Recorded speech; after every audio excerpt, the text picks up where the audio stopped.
bring on the person you are here for, so you got to give me something. Thank you. Hello again, everyone. We're so happy that all of you are here to really witness our inaugural BFD. We want to thank you again for being here. My next guest, as David Letterman says, needs no introduction, and apparently he's been called a religious figure in the U.S. So please welcome to the stage none other than Mark Cuban. All right. You have a new title. Yeah, don't ever say that again. That's Chris, not me, I think, right? That's just wrong. I love Chris, but that's wrong. Well, what's not wrong, you're the co-founder now of Cost Plus Drugs. It's the first company you put your name on. You said this is the thing that you are most proud of. Why? You know, costplusdrugs.com, if you haven't heard of it, if you go there and put in the name of a medication you take, the first thing you're going to see is our cost. And so for those of you who take generic Cialis, not that anybody has to, but for those of you who do, you'll put it in there and you'll see that it cost us 4 or 5 cents a tablet. And so then what we do is we mark it up 15%. Because it's mail order initially, we add $3 pharmacy fee and $5 for shipping. And now you know what your medications cost and why. And with that transparency, we've been able to cut pricing for a list of more than 1,000 generics by as much as 99%. And I put my name on it because what we're really selling is not medications, what we're selling is trust. And I wanted people to know that with all the distortions in healthcare, with all the lack of trust in the entire healthcare system, except for maybe your doctor, that by putting my name on it, you're going to get a financial commitment, an emotional commitment, and a transparency commitment. And the response has just been insane. We just launched January 19th, and we're at 1.2 million accounts already. So it's crazy. You're on track to be profitable by early next year. Is that still? Yeah, give or take. I'm not so concerned about when we're going to be profitable. I'm more concerned about the impact. What about the scale? Because right now, generics, but you need to bring down the other costs. Right. So there's generics and there's branded. Branded's a little bit more complicated because the way the pharmaceutical industry, the way the PBMs work, the pharmacy benefit managers work, it's really become distorted. But we added our first with Roche, who came on as our first branded source, and then we'll be adding more week after week after week. So we're at 1,000 plus generics, high-priced generics. I'll give you another example. I mean, to show you just how fucked up, you're welcome, Chris, how fucked up this industry is. 2 examples. One, a couple weeks ago, I got an email from a mutual friend of a guy named Landon Turner, and Landon played basketball at Indiana University when I was there, and unfortunately was in a horrific wreck that left him paralyzed. And his insurance changed, and he had to take this drug, droxidopa. And it turns out that when he went to go get his prescription, they were going to charge him $30,000 for 3 months. And he's, Mark, you know, can you help me? Well, it turns out it was generic, not readily prescribed, but generic. We got that cost down to $75 for 3 months. And 2 days ago, we got the same type of email from somebody who was in a panic. Her child has got sickle cell anemia. I forget the name of the drug, and she was being asked to pay $2,000 a month, and she couldn't afford it. We got that down to $70. And think about your own personal experiences with medications. Your doctor says, okay, you need to take XYZ drug. What's the next thing they say? What's your pharmacy? What pharmacy do you use? It's not, what kind of insurance do you have? It's not, this is what it's going to cost. Can you afford? What's your pharmacy? Then you go to the pharmacy, and the pharmacy doesn't even know what they're going to charge you, right? Mm-hmm. They just look up, oh, Mark Cuban, I take Synthroid for thyroid. Okay, this is, and they just, what's your insurance? And here's your copay. And that's it. Nobody really participates in the entire process. And it's so opaque. When we came in and added transparency, it just changed everything. You're being very polite on stage, but you've talked about them as sort of the bouncers. They hold the velvet rope to the cost. If they were to have come on Shark Tank initially, would that still have been a good business model? Would you have invested in the PBM model? I would have fucked them up. Would you? You're welcome, Chris. That's 2. Yeah. But you're now partnering with some of them, and you're trying to also Well, emulate. no, not the PBM. So there's three big companies that just dominate, and they're full stack, to use some technology, some tech, where it's a big insurance company. They also own a pharmacy benefit manager. They also own retail pharmacies, and then they're buying more and more and more things. And so they play this left pocket, right pocket game with manufacturers and patients. And so the PBM will go to the manufacturer of a drug, and honestly, as much as we are being taught to hate manufacturers of medications, they're demonized. They're not really the bad guys in this whole picture. So the pharmacy benefit managers go to the manufacturers kind of as the door person, and they say, look, I'm doing the negotiating for this big insurance company that owns me, plus all these other insurance companies, plus a bunch of huge self-insured companies, and so I want to negotiate a price from you.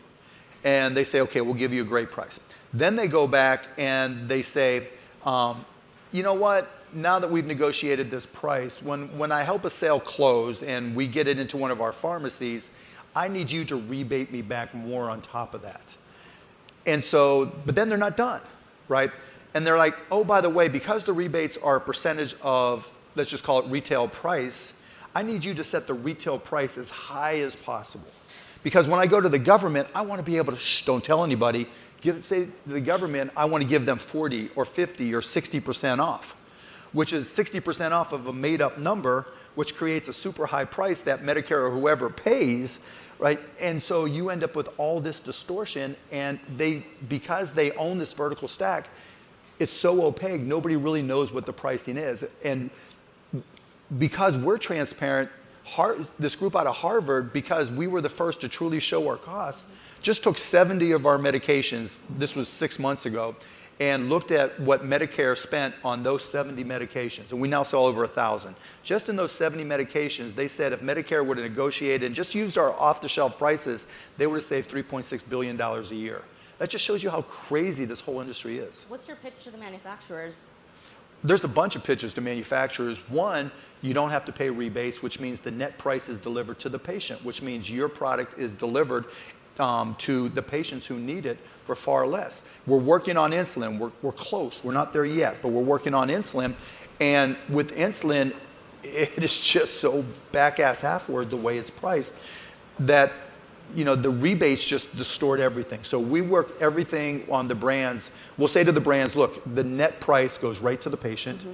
The net price goes right to the corporation, if it's a self-insured company. Whoever, it's always the net price. But it's based on scale too, right? You're pitching them, eventually you'll have the scale. Yeah, it's not even about scale really, because there's so many, the pharmacy benefit managers have their hands in the manufacturer's pocket, every pocket, every crevice, between their toes they're extracting money. They just take money from their manufacturers every chance they get, and we say no, right? Because if you think about insulin, when people come up to me and talk costplusdrugs.com, when are you going to get insulin? Because everybody just presumes insulin is the most distorted pricing of everything because it's so expensive for so many people. And the administration, and it was a great deal, $35 cap starting in 2 years, etc. Well, the price of insulin from the manufacturer, the net price from the manufacturer to these pharmacy benefit managers has gone down every single year. But none of that savings has been passed on to the patient. And so those are the types of things we're trying to resolve. You're also trying to manufacture. There's a lot of work to also be done by pharmacists, which is pretty manual. How do you plan to scale that? Well, on the manufacturing side, we'll start with injectables. Believe it or not, in 2022 in the United States of America, there are a lot of medications that go in short supply. And when there's not a big enough market and it goes in short supply, what do you think happens to the price? So we created we're in the process of finishing up our plant for injectables in Dallas, Texas, and it's designed using robotics, so it takes us 4 hours to switch over product lines so that where there's a shortage of sterile water, boom, we can do it. When there's a shortage of oxytocin, boom, 4 hours we can create whatever it is and solve the shortage. And then when it comes to actually accepting insurance, any timeline on that? Yeah, we already started. So okay. we started working with Capital Insurance, which is a Blue Cross Blue Shield out of Harrisburg and does all of Pennsylvania and nationally. Actually, we're adding more and more because what's happening with insurance companies is, remember, when you use your insurance, The PBM then goes to the insurance company and says, here's what you have to pay us when Mark picked up their Synthroid or the Voxer, whatever. And that price is based off of the inflated retail price. So your insurance company is paying an inflated price for the drug you use. Now, if it's one of the big three who owns that PBM, it's just left pocket, right pocket. But for any other insurance company, like a Blue Cross Blue Shield and others, it's just increasing premiums and costs for patients. So we're working with more and more of those. Right, this was just announced and it'll be Right. effective next year. Really quickly on TruePill, this startup has started to, 4 rounds of layoffs now, and you've been using them to actually fill and deliver prescriptions. How does that actually impact your business? Yeah, I mean, we're fine. They've just got more funding, and so we'll be fine there. They do our software and do a lot of our support for us and do our pharmacy for us. Sid there does a great job, and so, working with Annie Lamont, one of their investors, and their team has been great. There's been a lot of consolidation. I think you told Kara Swisher at Code that Amazon's margins are your opportunities. That's right. Say more about that. So, I mean, I had to tell Bezos, your margin for your pharmacy business, your margin is my opportunity, and I mean that because they have a big organization to run. We're focused on one thing, being the low-cost, trusted provider for every medication we're legally able to sell. You're not going to see telehealth on costplusdrugs.com. You're not going to see blogs. You're not going to see content. You're not going to see videos. When we say we are lean and mean, we truly mean it because, again, when people have to make a choice between food, rent, and medication, that's just wrong. And we could put in bells and whistles, but if you never know what that inflection point for any one individual or family is. That $1, that $5, that $10 that I might invest in having a world-renowned doctor talk about X, Y, or Z might be the amount of money that this person or family can't afford and prevents them from buying from us. And so, we're not going to have hey, we're the our NPS score is 99. That's not us. Right? You're going to get a little slower response, but you're going to get a lot cheaper medication. What's more opaque, the Facebook algorithm or how actual rebates work? Rebates. Yeah. It's not even close. You can almost reverse engineer algorithms, but and kind of understand. But the rebates are intentionally distorted. The whole pharmacy industry is intentionally distorted, and that's why we're trying to turn it upside down. I mean, look, we haven't even talked about independent pharmacies. It's crazy. I'll give you a sense of the craziness for independent pharmacies. Independent pharmacies, there's so many acronyms in the pharmaceutical industry, I don't even know them all. But they pay, let's just say, their wholesale price. And that wholesale price is only 2.5% less than the set retail price. But in a lot of cases, their insurance remuneration for that same thing that they just paid a 2.5% discount versus retail, the remuneration is 10, 15, 20% less than retail. So they lose money on every single prescription that they fill. And that's because of the pharmacy benefit manager. So it wasn't like that 15 years ago. It's like that now. And on top of that, they charge the independent pharmacies to send them business. So a lot of the coupon programs, and we're getting ready to set up our own coupon program that'll pay the independent pharmacies to help keep them in business so they make money when someone goes to uses a Cost Plus Drugs pricing with them. They have to pay money to get the traffic from these discount cards, which is insane. Do you think the U.S. government needs to step in? No, it's just you've got one industry that's fucked up, right? And you've got 3 players that fuck it up, right? And now it's my turn to fuck them up. You're welcome, Chris. No, I like that a lot. So lastly, I think you have pledged to Trevor Noah. I'll drop a few more F-bombs if you guys want. This industry is just ripe for it. You have pledged on Trevor Noah that you would never raise prices. Well, it's not that we would never raise prices, right? What I said was we will pass through all of the price cuts that we get, but if our cost goes up, then the price, but it'll always be the same formula. Our cost plus 15% plus shipping and handling. And not to be morbid, but a succession plan, I mean, how do we ensure that that happens even when you're not at the helm? I mean, my partner, Dr. Oshmayansky, is amazing. I mean, this whole company does not happen. I mean, I learned long ago to partner with people a lot smarter than I am. And this guy is truly, I mean, he's a PhD mathematician, he's a radiologist, and he's insane. And he's only 38. So this will be around for a long time. All right, let's switch gears. Talk about a deal that is set to close on Friday, the Twitter deal. Okay, before we go there, let me just say again, let me do my Shark Tank sales pitch. If you have any medications, go to costplusdrugs.com and look them up. If you are a startup looking to raise money, one of the most hidden sources of latent capital is in your generic medications. I'll give you a quick example with the Mavericks. I had our HR person go and take only generics that cost more than $30 and look at what we paid for those generics over the last 2 years. The Mavs spent $165,000.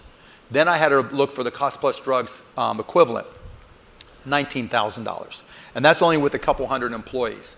And so if you have 200, 300, 400, 500, 1,000, 2,000, if you're self-insured in particular, if you're renegotiating your insurance program, go to costplusdrugs.com, look up the prices, email us there, we'll send you a price list, and use that as a way to go back to your insurance company or go back to however you're sourcing medications for your employees and reprice them. Because that's immediate cash for you for any one of your businesses. And people don't realize it, but particularly now when it's hard to raise capital, if you're already operating, it's the best way to raise capital. You should check your traffic numbers after our conversation. Costplusdrugs.com. There you go. Okay, what were you asking? Twitter.com or the app.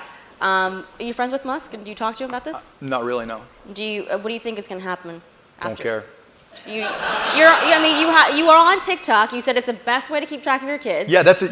So those of you with kids, particularly teenagers, mine are 13, 16, and 19. The best way to know what they're into. Like when I was a kid, my dad would look underneath the mattress to see if there was a Playboy or two, or when I was younger, National Geographic, right? You gotta be really old to get that one. But now, my 13-year-old son, my 16-year-old daughter, give me your phone, and you just scroll through TikTok. And because of that algorithm, you know exactly what they're into. And they can't hide it. It's not about who they follow. It's not like, oh, look, I follow this person. I'm sweet. I'm nice. This is really what I like. No. That algorithm, it comes fast and furious, and you know exactly what they're into. So while there's a ton of shit wrong with TikTok, that's one thank you, TikTok. Okay. All right. Well, about social media in general, I mean, it is really a big driver of divisiveness. Yes. How would you fix it, especially because you want transparency? It's a symptom. Yeah, it's a symptom. It's not the problem. Okay. Right? I mean, the devices, if I had to say, okay, Mark, your chance, one thing to do, it's our political system, right? A two-party system is fucked up. And so if I had to fix it, I'd do what the city of New York did. I'd go to ranked choice voting. And I think, people in power from both parties are against it. Florida passed a law saying you can't do it in Florida because they're trying to retain power. And it was, probably the only thing that was bipartisan in Florida in the last 5 years.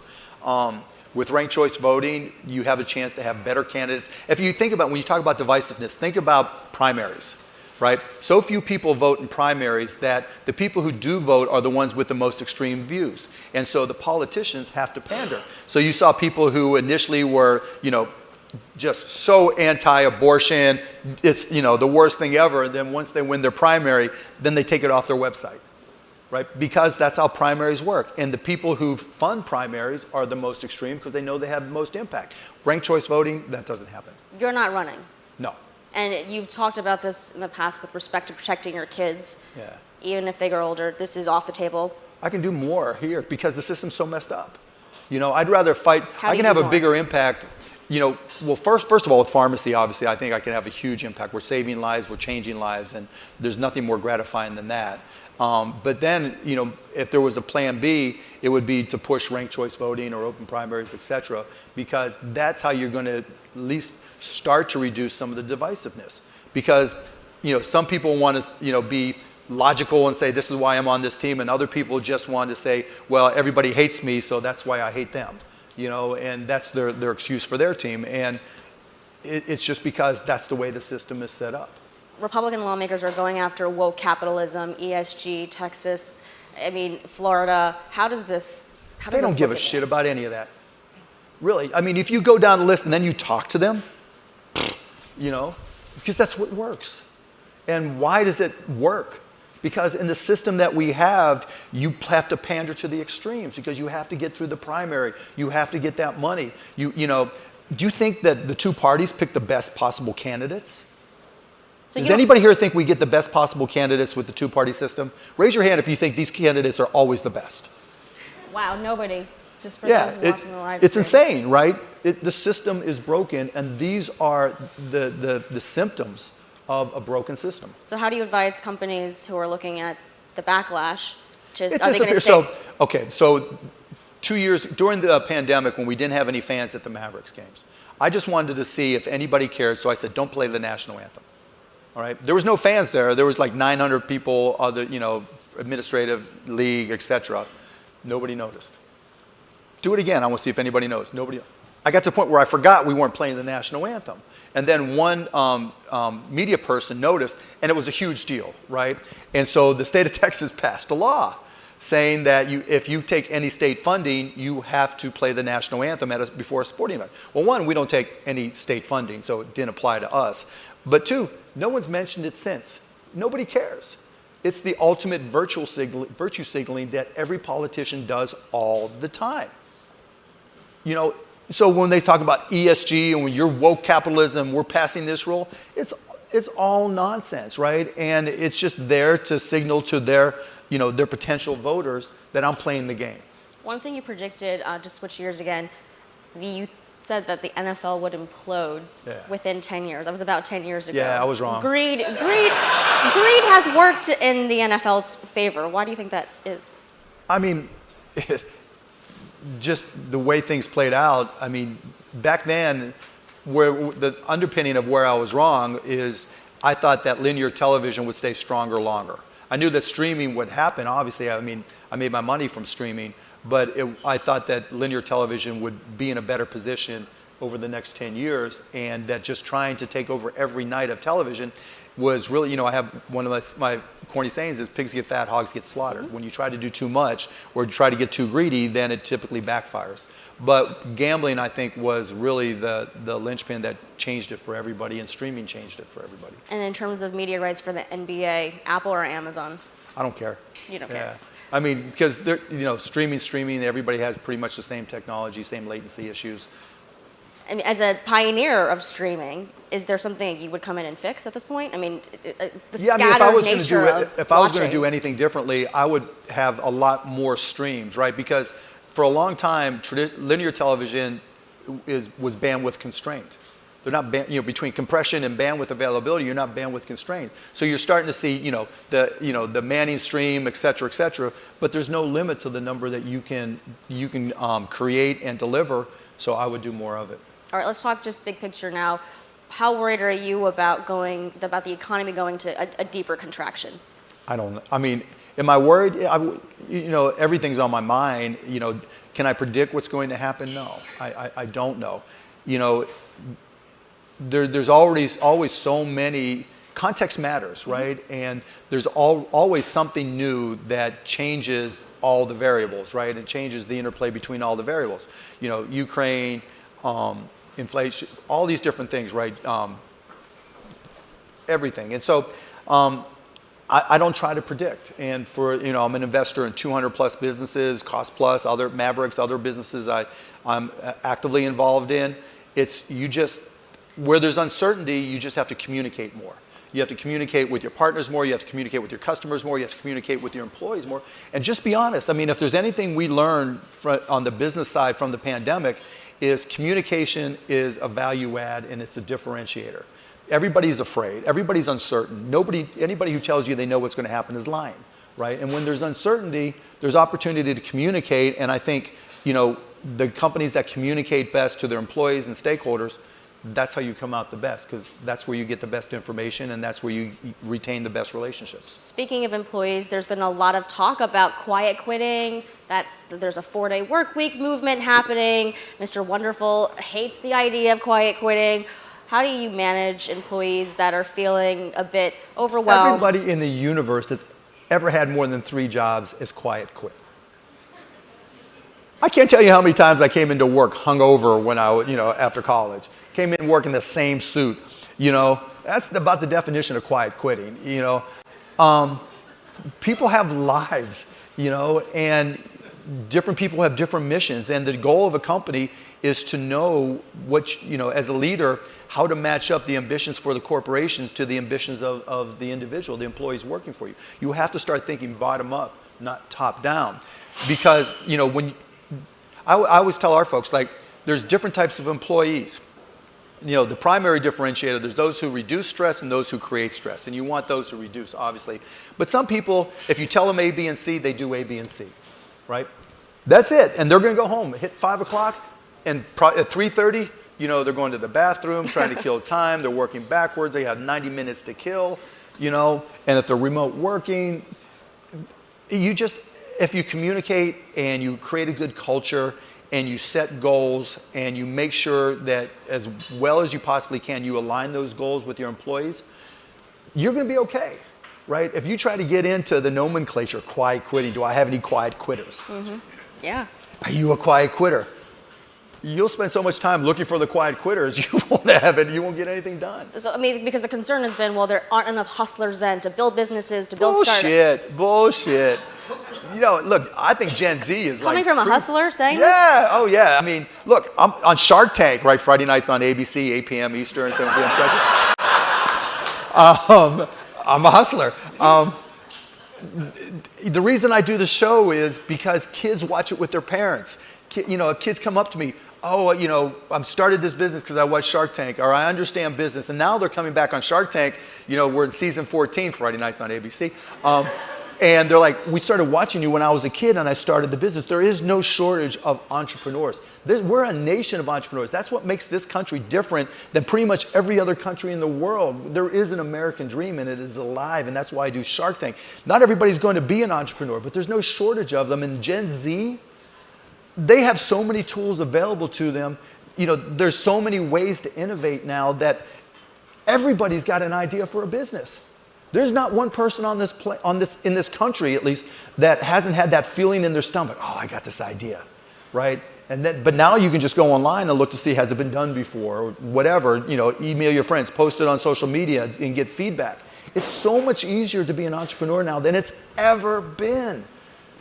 And so the whole idea that, no, that's all fucked up. No, that's bullshit. Okay, well, and they can also email you, apparently. You actually have... Yeah, we don't need to give my email out again. Okay, not today, but I got to get these last two in. I know we have to wrap soon, but what more can be done to help women and underrepresented communities who were disproportionately impacted by the pandemic? You have to invest there. I love invested with underrepresented entrepreneurs and underrepresented communities because it's hard.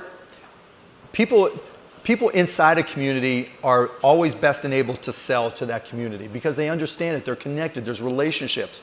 And so when you want to find new opportunities, go look where others are not invested. I try not to look where everybody else is. If 1,000 people, I don't want to be 1,001. I try to look where nobody is. And there aren't a lot of people in underrepresented communities. And by going there, you're going to find people that may need a little bit more help, but they have access to people and places and communities that no one else is selling to. We started the conversation talking about Cost Plus Drugs. It's the business that you're most proud of. What would you say your kids are most proud of you? Their allowance.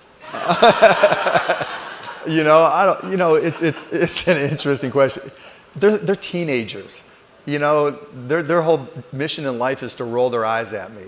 And so there's nothing that you do that impresses them?